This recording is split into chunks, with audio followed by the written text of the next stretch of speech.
This clip is brought to you by SaveWithConrad.com.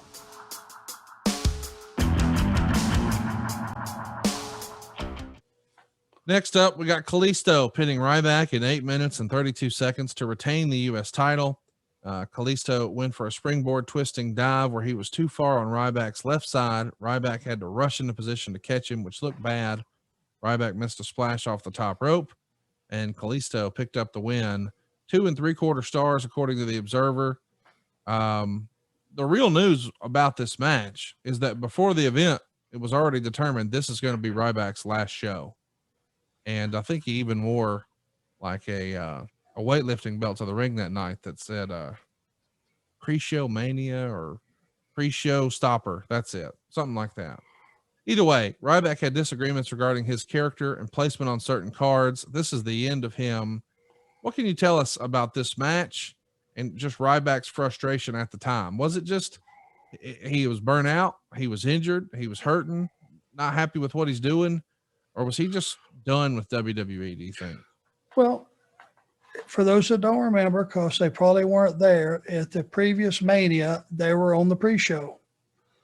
And it was in the afternoon, this same match. So this would have been a return. Yeah. And there was nobody there to see it because of all the issues with getting in the arena. People weren't going to come that early, some of them, but they had problems getting actually through some of the gates, was my understanding. That's right. So, you know, you have that match. Ryback put him over right in the middle.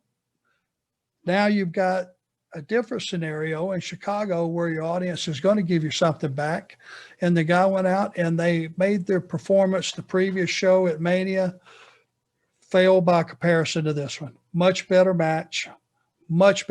And on his way out, he wanted to have a good, match. And it didn't matter that Manny was half his size. Now, the comment was made earlier, Manny was off course with one of his spinning dives, and it looked bad that Ryback had to adjust to catch him. Would it have looked a lot worse if he'd let him drop on his head? Just saying.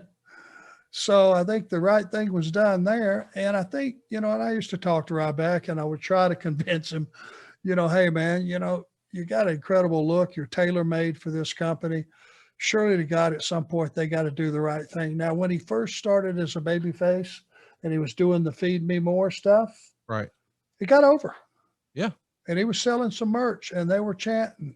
And again, it was one of those things that they put him out there, and I don't know if they had planned on him getting over to the degree that he did, if it was a heated issue with some of the other baby faces. A lot of things go behind closed doors up there that you never hear about or you never see.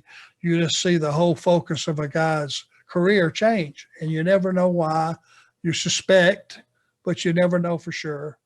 And it seemed like the more he got over, the worse it got for him and the worse it got used. It was just one of those things that I bet he's got a tremendous story to tell. It's just one that I'm not up to speed on, but I know that every time I worked with him, it wasn't a question of him going out working hard. That wasn't an issue. Hey, it's Conrad Thompson. Thanks for checking out the podcast here on YouTube. Be sure to hit the subscribe button and the notifications bell so you get a notice anytime we upload some new content. And go save yourself some money right now. If you're in a 30-year loan or you have credit card debt, it's not a matter of if I can save you money. It's a matter of how much. Find out right now for free at SaveWithConrad.com.